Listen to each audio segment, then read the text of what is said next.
Entonces, pues, yo les diría que como es una enfermedad que, a pesar de que tiene ya muchos años de existir, el problema que nos está involucrando ahora, que es que se ha determinado que causa problemas en la formación del bebé, es muy reciente. Entonces es una enfermedad de la que no sabemos muchas cosas. Y que, como bien dice la doctora, pues cada cierto tiempo están saliendo actualizaciones. Y lo que yo decía hace una semana es falso, como comparado con lo que digo hoy.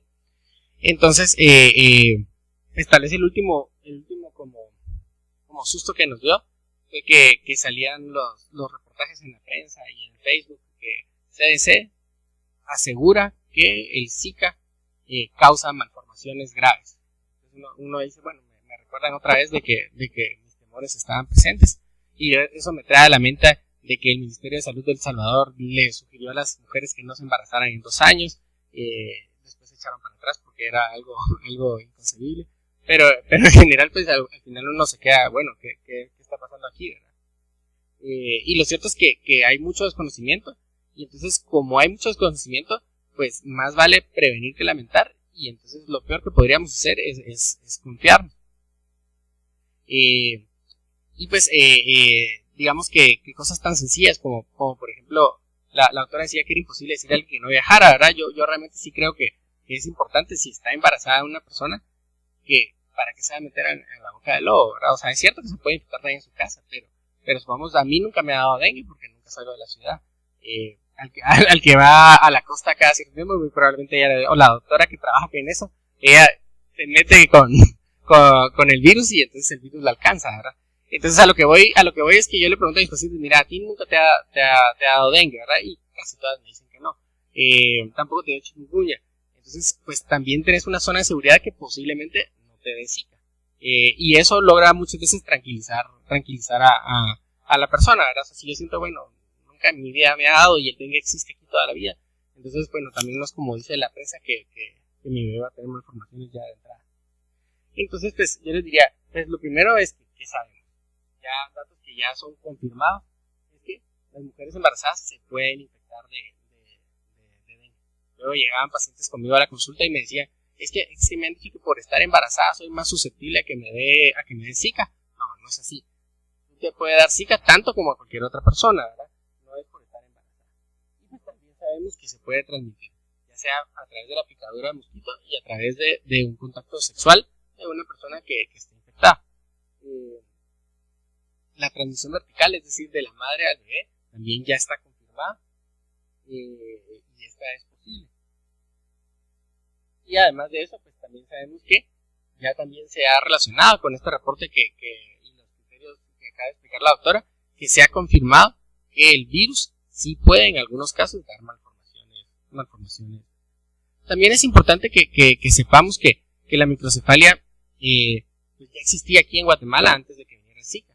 Y pues nosotros tenemos el citomegalovirus, tenemos la toxoplasmosis, que son enfermedades que están aquí con nosotros todo el tiempo, y que también si se dan por primera vez en el embarazo, pues existe el riesgo de que dé este tipo de malformaciones.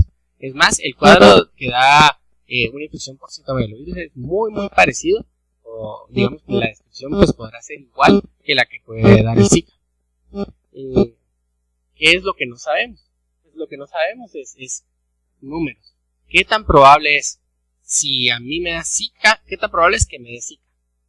Eso, como dice la doctora, bueno, el brote ya disminuyó, pero puede volver a subir. Y entonces, y aún cuando estuvo el brote, ni siquiera así supimos qué tan probable era. Entonces, no podemos dar números, no podemos decir qué tan probable es que me dé.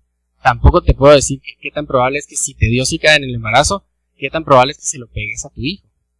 Tampoco te puedo decir que si se lo pegaste a tu hijo, que tu hijo va a tener malformaciones por eso.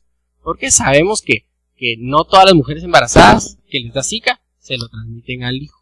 Y sabemos que no todos los hijos que se infectan con el Zika van a tener malformaciones. Y eso lo sabemos porque se comporta igual que otros virus que ya conocemos. Tampoco sabemos si solo hay riesgo en el primer trimestre o si el riesgo es durante todo el embarazo. Al principio de la enfermedad pues está muy arraigado que pensábamos de que el riesgo iba a ser solo si me daba la infección en el primer trimestre. Y entonces pues ya la gente, ya pasó el segundo trimestre, el bebé está formado, no va a pasar nada y estoy tranquilo. Y entonces pues eso tampoco ya no es cierto ahora.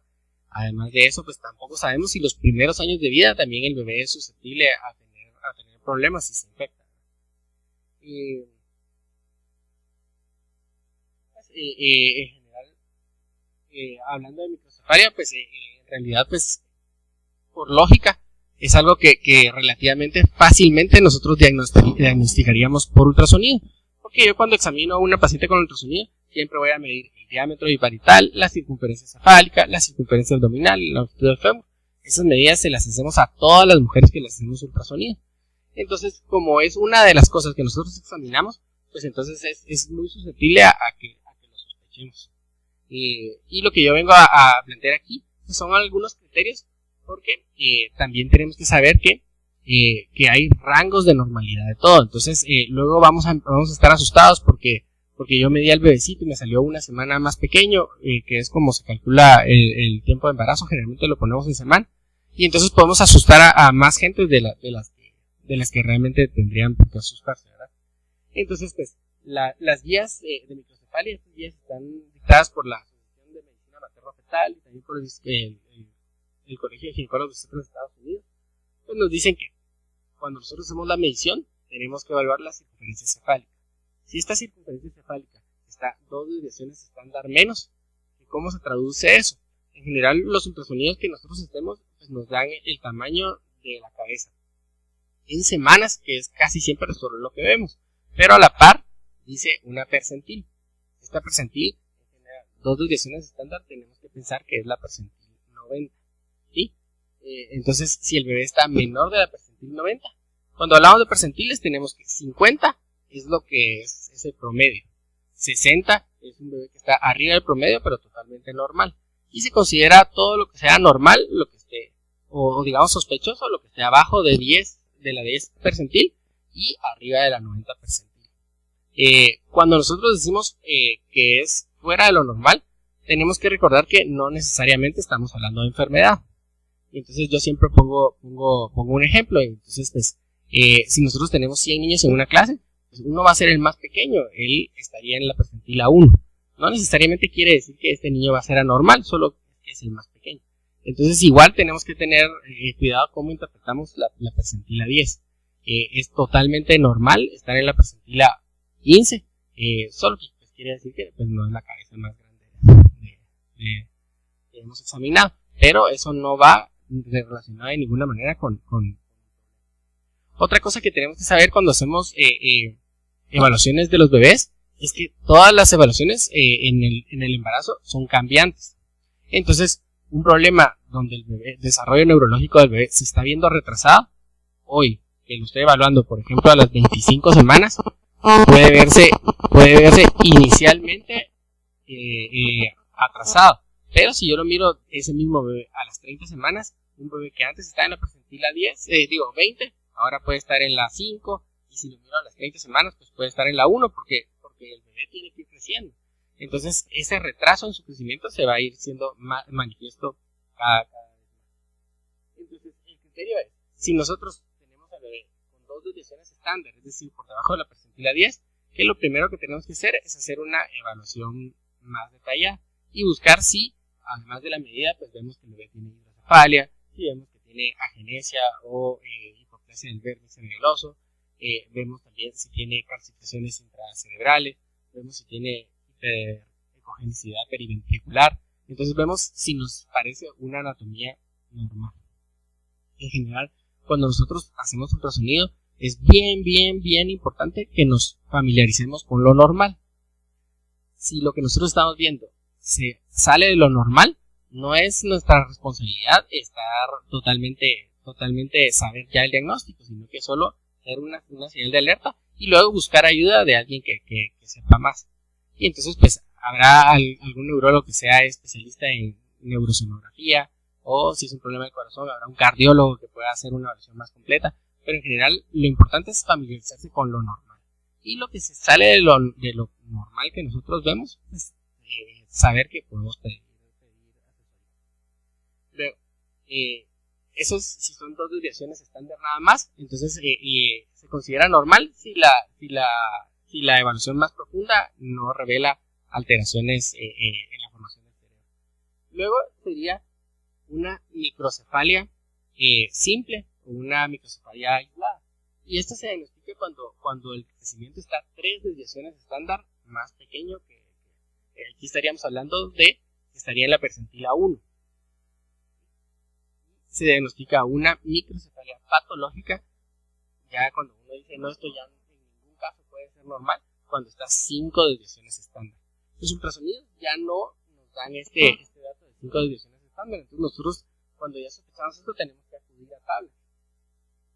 Y hay tablas que por cada semana de gestación, pues, en general aquí cuesta verlo porque no era la idea de que viéramos los números, pero aquí está una desviación estándar menos, 2 desviaciones estándar, menos 3 desviaciones estándar, menos 5 desviaciones estándar. Entonces, cuando la cabecita del bebé está en 2 desviaciones estándar menos, entonces estamos hablando de que hay que asegurarnos de que esté bien formado.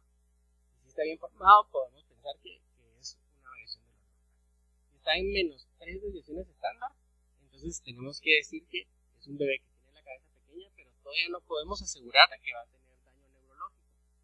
Y cuando está en menos 5 desviaciones estándar, esto sí ya es un caso que en ningún caso puede ser un dato normal. ¿Por qué son tan como estrictos los criterios? Y entonces aquí les traigo otra. En general no sé si lo logran ver, pero en general este es un corte que usamos normalmente para el diámetro biparietal. Yo les hice varias medidas aquí que son. La primera es la que uno mide, que es alrededor de la cabecita. Esa es la circunferencia cefálica. Después, en esta misma toma, yo les puse aquí la siguiente línea, que sería esta que está acá. Serían 2 desviaciones estándar menor.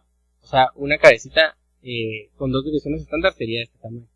La siguiente línea son 3 desviaciones estándar. Y la siguiente línea que está aquí son 5 desviaciones estándar. Aquí el ultrasonido no me dio los datos para calcular, pero yo fui a la tabla y qué tamaño tendría que tener. Entonces, es para que nos demos idea de qué tan reducida tiene que ser la cabeza para uno considerarlo francamente patológico. Sería esto. 3 desviaciones estándar es algo que nosotros decimos, mire, la cabecita está pequeña, no le puedo decir el pronóstico neurológico, pero pues hay un problema, ¿verdad? Y 2 desviaciones estándar, pues uno tiene que decir, pues mire, pues en general pues puede ser la cabecita pues está más pequeña, pero si sigue en este rango puede ser una variación normal. No por el momento no hay algo que asustar. Y les decía que es importante tomar en cuenta esto porque se han hecho estudios de qué tanto se sobrediagnostica microcefalia usando ultrasonido. Y entonces aquí pues no hay muchas series de casos de esto, pero en general esta es una serie de casos de 20 fetos que se diagnosticó microcefalia en este estudio usando como criterio 2 desviaciones estándar, entre 2 y 3 desviaciones estándar. Y se encontró que al nacer los bebés, el 90% de los bebés tenían una circunferencia cefálica normal. Entonces, a pesar de que esto nos llama la atención en el ultrasonido, puede ser una variación de lo normal. Este otro estudio evaluó 42 fetos y ellos usaban como criterio de microcefalia 3 desviaciones estándar. En este estudio, 40% de los niños tenían o sea, eran normales al nacer, ¿verdad? Entonces, por eso es que los criterios tienen que ser severos para no sobre. Pero obviamente, 3 desviaciones estándar, estamos hablando que 40 pueden ser normales, pero 60% sí ya tenía algo afectado, ¿verdad? Entonces es lo que tenemos que tomar en cuenta, ¿verdad? Y pues saber que en general hay otras cosas que nos pueden ayudar a sospechar de que sea una microcefalia y no solo una cabeza pequeña. Y en general es que la forma también cambia un poco. Y pues se ha visto que en general el neurodesarrollo se ve principalmente afectado por estos virus en el área frontal. Y entonces pues se puede ver de alguna manera el frontal un poco como deprimido. Y eso digamos que puede ayudar a afinar el diagnóstico. Esto es algo muy subjetivo. O sea, entonces no podemos ponerlo como que sea un criterio, pero al fin de cuentas es una ayuda que con experiencia y estar viendo puede a nosotros ayudarnos a sospechar que las cosas pueden ir mal o puede ser algo. ¿Qué otras malformaciones se han asociado con el SIDA?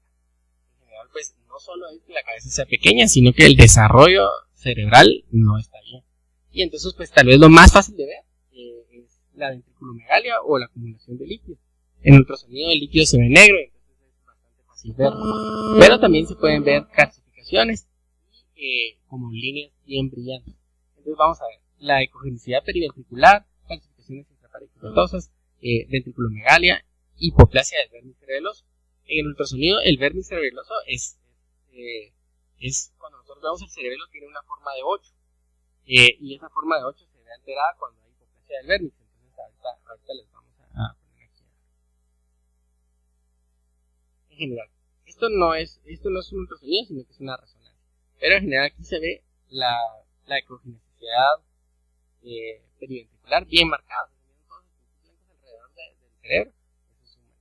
Y este sí es un ultrasonido, pero es una toma bien rara porque es una toma sagital. Nosotros estamos acostumbrados a ver el ultrasonido en axial. Pero en general aquí lo importante es ver esto brillante aquí. Esto que está acá arriba sería el cuerpo calloso y esto brillante aquí es la ecogenicidad periventricular. La microcefalia, la hidrocefalia o ventriculomegalia, pues en general el ventrículo se tiene que medir en el asta posterior y esto tiene que ser menor de 1 centímetro. En general, cuando es de 11 milímetros, uno habla de hidrocefalia borderline, que puede incluso llegar a ser normal en fetos, sobre todo si son hombres, pero cuando estamos hablando de que ya mide más de 12, 13 milímetros, hasta mucho más, en este caso mide 27 milímetros, es una hidrocefalia bien marcada, ¿verdad? Y esto es lo que yo les decía de la genesia del vermis cerebeloso. Generalmente el cerebelo tiene una forma de 8 acá atrás. Y entonces la hipoplasia del vermis es como el centro del cerebelo que no se formó y entonces hace como una cavidad ahí. Ese es otro de los signos que se pueden hacer. Todos esos signos no son específicos de Zika. En general, como les decía yo, son cosas muy parecidas a las que vemos en citomegalovirus. No todos los bebés con citomegalovirus tienen todas las cosas, no todos los bebés con Zika van a tener todas estas cosas. En general, lo que sabemos es que dan. Y esto es lo que les explicaba yo, que el problema es que la prensa pues, nos asusta y sobre todo pues toca algo que es muy importante para nosotros, que son nuestros hijos. Y entonces pues aquí definitivamente el Zika causa malformaciones severas, fetales severas. Y eso pues si a uno le impacta, no digamos a una mujer que está embarazada, ¿verdad? O sea, casi que le están diciendo su bebé tiene malformaciones. Es de alguna manera lo que pueden entender. Y todo esto, pues, en general, también la prensa, pues, no lo traduce bien, ¿verdad? Porque nosotros como que sintiéramos como que, bueno, se descubrió algo nuevo, pero en realidad lo que quería decir ese encabezado era que hasta el 13 de abril, que fue que se publicó esto, hace 5 días, fue que se confirmó que realmente el Zika daba malformaciones. Pero todo eso ya nosotros lo teníamos como dado por hecho desde hace ¿qué? 3-4 meses. Es que en general, si había una pequeña duda con estos criterios, pues ya realmente pues, se siguió un proceso suficientemente exhaustivo para poder asegurarlo. Y eso fue lo que salió diciendo el CDC en una conferencia. En este momento ya no tenemos duda. El Zika sí da malformaciones. Eso no nos resuelve todas las demás dudas que tenemos. No nos dice qué tan seguido va a ser, nos dice qué tan probable es que lo causen. Luego de eso, pues, también tenemos otros artículos que nos vienen a cambiar todo, ¿verdad? En general, cuando salió este artículo, yo no recuerdo exactamente cuál, pero creo que fue hace 2 meses, en febrero. En general nos vino a cambiar todo. O sea, en este momento, antes de que saliera este artículo, nosotros decíamos que el Zika afectaba el embarazo en el primer trimestre. En el segundo trimestre y tercer trimestre, el bebé estaba formado y que esté tranquilo, que no va a pasar nada. Nos vino y quedaba microcefalia, porque no daba otra cosa que microcefalia, solo era microcefalia y Zika, no decía nada ahí que muerte fetal. Y entonces en este caso pues, nos vino a dar todo. Tenemos una mujer que le dio Zika cuando ella tenía 35 semanas de embarazo. Esta señora ya estaba naciendo su bebé y ese bebé tuvo anidramnios. La de 35 nació normal, en general que quedó con poco líquido, pero nació normal, ya no falleció. Pero si hay una de 32 semanas y el bebé se murió adentro. Entonces estás hablando que ya tiene 7 meses de embarazo, en ese momento le dio Zika y por alguna razón que no entendemos cuál, porque eso todavía no está bien determinado, ese bebé falleció. ¿Qué pudo haber sido por otra cosa? Por supuesto que pudo haber sido otra cosa, ¿verdad?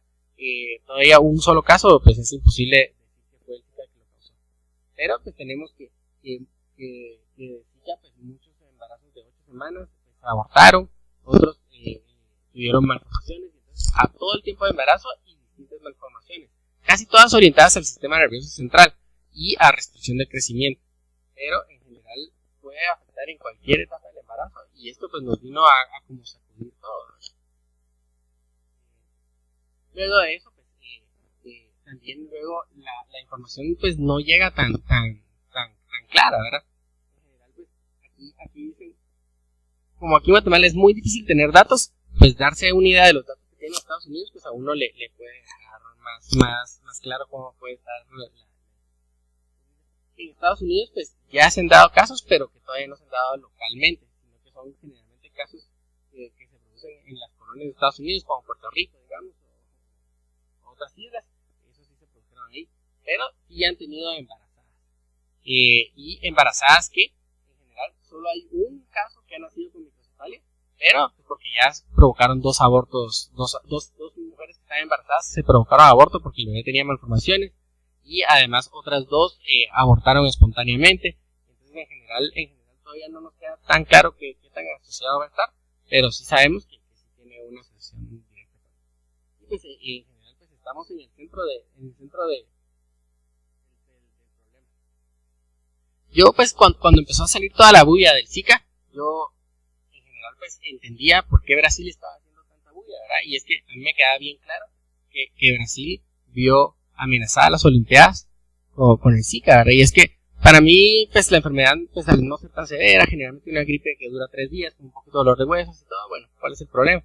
Pero si supongamos Usain Bolt va a ir a correr ahí y quiere ganar los 100 metros y le da Zika, o sea, puede realmente acabar con las Olimpiadas, independientemente del turismo, o sea, con la competitividad. Entonces, para Brasil era muy importante realmente atacarlo de una manera muy marcada.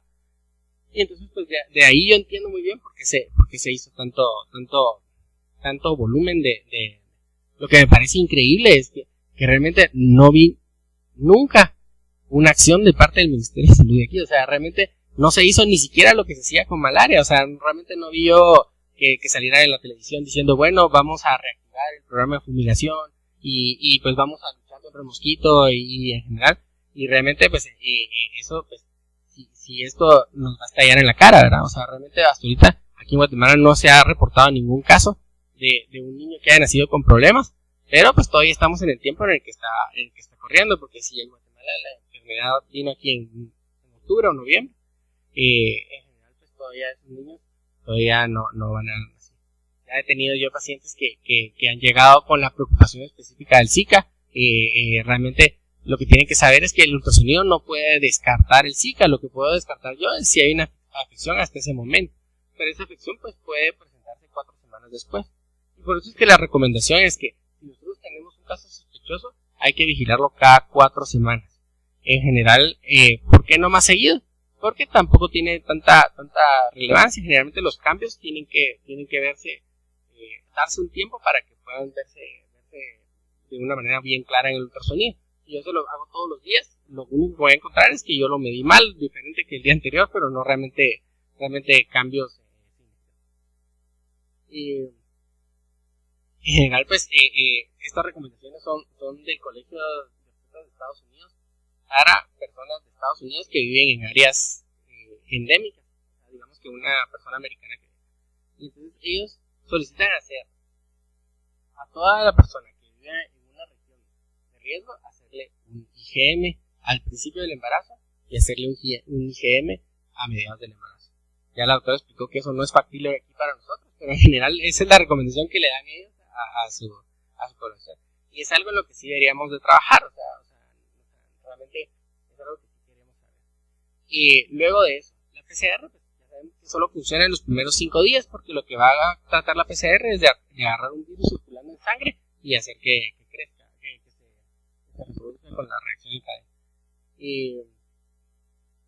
Sí está positivo, entonces entra en una población de riesgo, ¿verdad? Y se empiezan a buscar con ultrasonidos detallados. En general, el ultrasonido específico para ver malformaciones se tiene que hacer entre las 18 y las 24 semanas. Y si eso está normal, repetirlo en 4 semanas. En general, si nosotros encontramos sospecha, yo pongo aquí que la amniocentesis realmente dice considerar.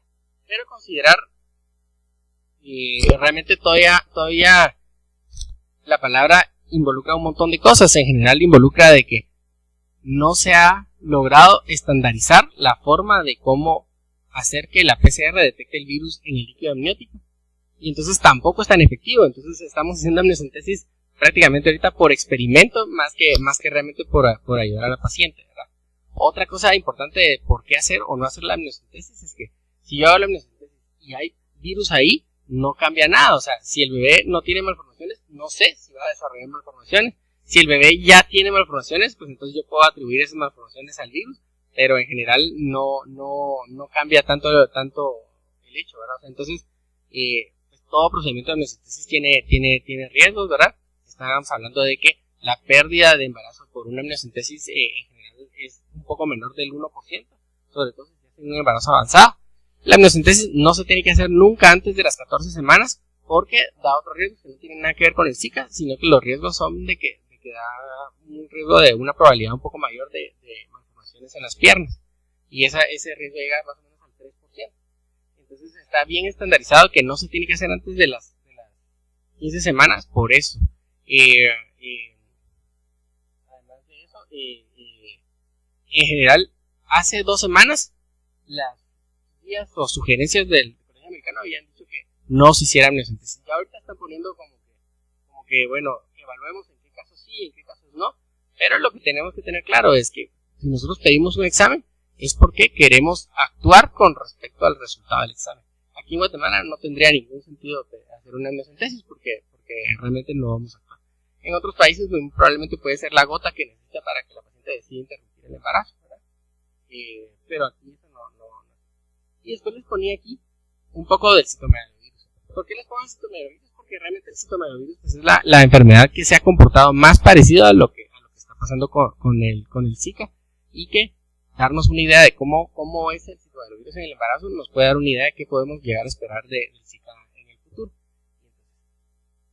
El citomegalovirus pues da problemas similares en el cerebro que los que da el Zika, y pues el riesgo de transmisión al feto, el citomegalovirus se puede transmitir aunque la paciente haya tenido el citomegalovirus incluso antes de estar embarazada. Y la probabilidad de si a ella le dio antes del embarazo de que se le pegue el bebé, de que se le transmita al bebé, es del 8%.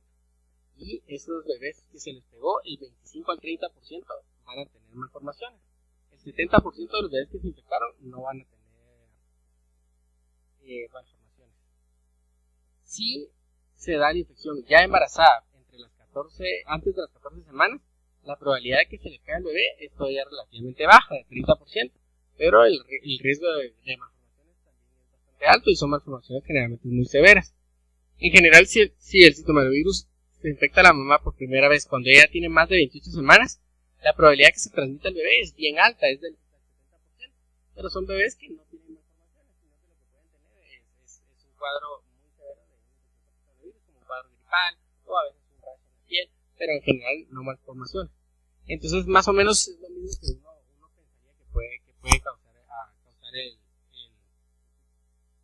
primeras semanas de embarazo, más difícil que se le transmita al bebé, pero con malformaciones más severas. Y las últimas semanas, mucho más probable que se le transmita al bebé, pero obviamente con síntomas más parecidos a los de un bebé que ya nació, que puede ser como un cuadro gripal, con dolores musculares que dure 3 días y se resuelva, ¿verdad?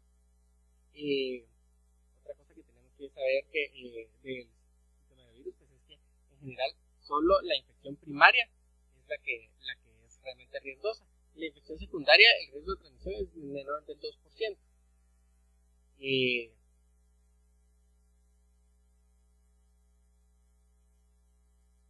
también pues tenemos que saber que el citomegalovirus también da niños que al nacer se miran totalmente sanos, pero en el seguimiento de 1 año, 2 años se le den problemas auditivos.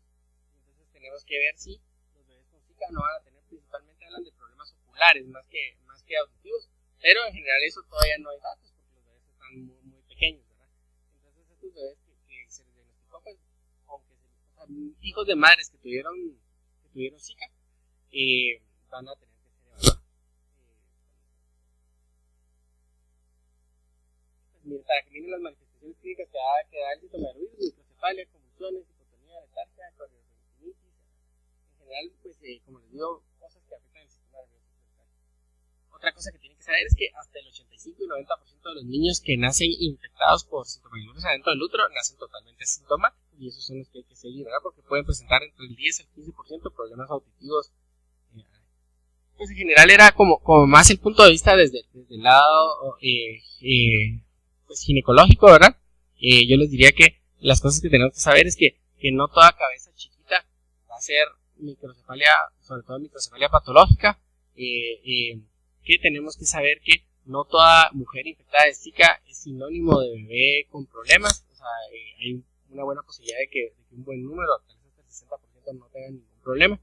Y también pues hay que saber que esto ya está aquí y que dentro de muy poco nos va a explotar en la cara, y es algo que nadie va a estar, o sea, les va a afectar a todos los estratos, obviamente más a la gente que no puede, pues, cuidarse tanto de los mosquitos. Nada más, no. Van a exponer unas preguntas para después, ¿verdad?